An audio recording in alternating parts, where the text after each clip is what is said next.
In the modern fitness world, HIIT reigns supreme for popularity. But how many people have you seen at your local gym going to the HIIT classes again and again and again who never seem to lose any weight? I mean, I guess it's nearly all of them, because HIIT training doesn't actually do what it says on the box. The reality for most people versus these intense interval classes is that they're actually going to lose substantially more fat training a lot easier, which sounds like it's too good to be true, but it actually is, and there's science to back this up. We need to have a quick chat about how your body makes energy for you to understand why the HIIT classes aren't helping you lose the fat that they should be. Brief overview of energy systems. We've got two main ways to make energy. I have aerobic and I have anaerobic. Now, aerobic means with oxygen. Anaerobic simply means without. I have two anaerobic energy systems. One of those we can almost completely discard for this discussion because it's not an energy system you can use for an extended period of time. It's a very short energy system. It lasts 6 to 10 seconds. So unless you're running 100 meters, it's not the energy system that's being used in the class. The two main energy systems, aerobic means with oxygen, and my fuel for oxygen-based efforts is fat.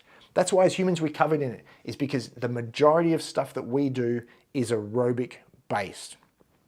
The second type of fuel that we use for anaerobic efforts is carbohydrate.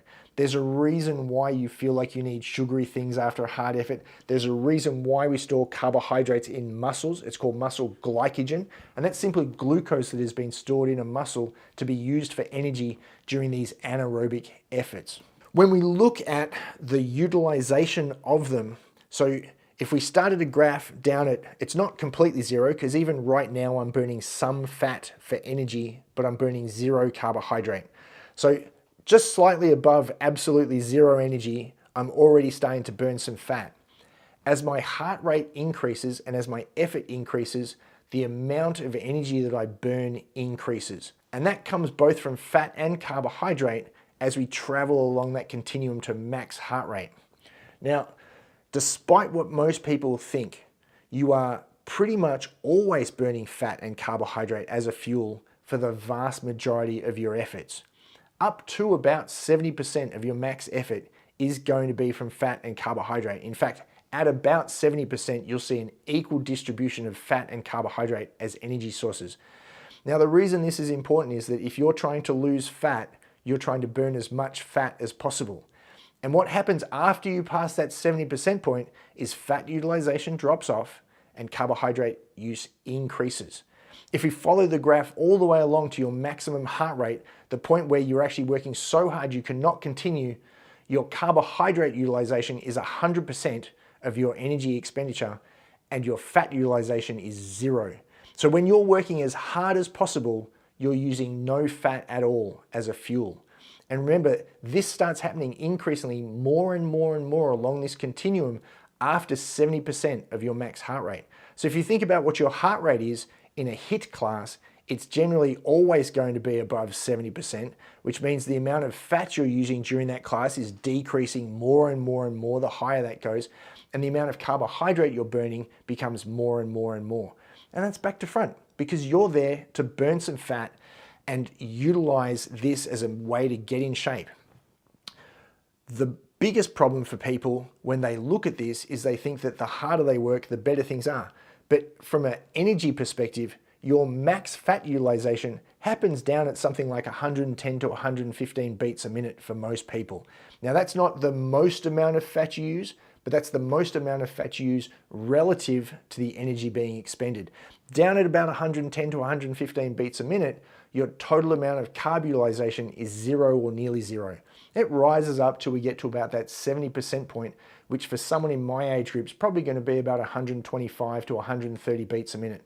That's a really narrow band to work in for maximum fat utilization. And again, after that, about 130 beats a minute, I'm using more and more carbohydrate, less and less fat, which means that I'm going to be less and less likely to get lean and ripped like I want to be. When you train like that, when you use up muscle glycogen for these intense efforts, like in a HIIT class, like in a hard run or a hard ride or a 2,000 meter row, you burn up a lot of carbohydrate. We are a million-year-old hunter-gatherer, and we have million-year-old safety and security systems built into the body to allow us to go back into another fight or flight scenario, because that's what carbohydrates are. They are your fight or flight fuel. And when you've used them all, your body will tell you to go and eat some more. And I bet you've all been in a situation where you've been in a HIIT class, you've gone for a hard run, you've played a game of footy, and you've walked out the door, come off the field, and suddenly you find yourself ravenously hungry and eating mindlessly. You'll be halfway through a pizza or a bag of chips or a bottle of Coke or something without even realizing it, because that's how powerful these fight or flight messages from the body are. When you burn a lot of carbohydrate, your body will force you to go and eat a lot of carbohydrate. And unless you're measuring and tracking everything, and you know that you burnt 600 calories, and I know that 80% of that was carbohydrate, and then I need this many grams of carbohydrate to perfectly replenish my fuel tanks, you will end up overeating. And so it's not unusual to see people go to HIIT classes and end up actually more overweight because of this overeating phenomenon that happens when you go through these fight or flight survival situations in terms of your energy expense. The big selling point for these HIIT classes is this thing called EPOC, excess post-exercise oxygen consumption, EPOC, right? It's the amount of energy your body burns after the effort to bring you back to baseline. And it's being touted as being this amazing thing for fat loss, and it's a huge amount of extra calories. Now, in one study that was done with 80-minute sessions with people training at 70% of VO2 max, that's slightly above 70% of their maximum heart rate. It's going to end up being about 75% or so. But in this situation, they burnt about 700 to 800 calories over an 80-minute period. So if you went for an hour and 20-minute hard-ish bike ride, the amount of energy you would burn, and it's about 700 or 800 calories. But the EPOC in this case was a whopping 80 calories. So to put this in perspective, an apple is about 50 calories. So the EPOC from such a hard session was only like 1.5 apples, just over one whole apple of extra energy burnt during the next 24 hours following that session. And the big thing you have to ask yourself is, could you go and do that session again? Because what's going to be more important for fat loss? Is it more important that I burn 600 to 700 calories or 80 calories from EPOC? Or is it more important that I do 600 to 700 calories today and 600 to 700 calories tomorrow and 600 to 700 calories the next day? You see, if I train in a more sustained, moderate fashion, I could actually easily burn 4,000 or 5,000 calories during the week. Whereas these intense sessions that require a lot of recovery, and they do have more EPOC, but they require so much recovery, you're not doing another one for 3 to 4 days afterwards. You're not fronting up to a genuine HIIT class 5 days a week. It's not going to be possible.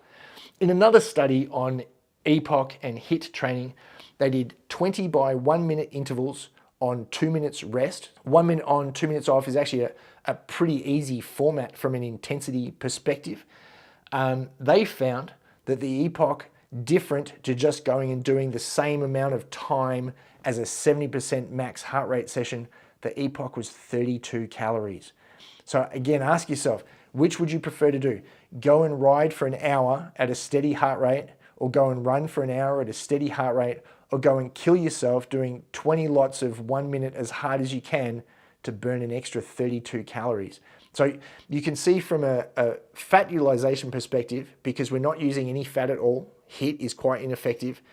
The amount of extra energy used to get the body back to baseline, which has been the entire selling point of HIIT for as long as I can remember. So after 30 years in the fitness industry, EPOC has been the #1 thing that people have used to sell HIIT for as long as I can remember, and it amounts to nearly nothing.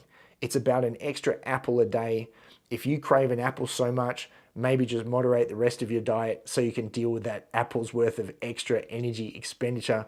You don't need to kill yourself with HIIT. I'm going to tell you now, when you spend more time in that maximum fat utilization range between about 110 and about 130 beats a minute for guys in my age group, you're actually going to get leaner, you're going to feel way more energy, and you're going to get way fitter as well. You'll be surprised by how much more fitness you gain training at a much more moderate heart rate.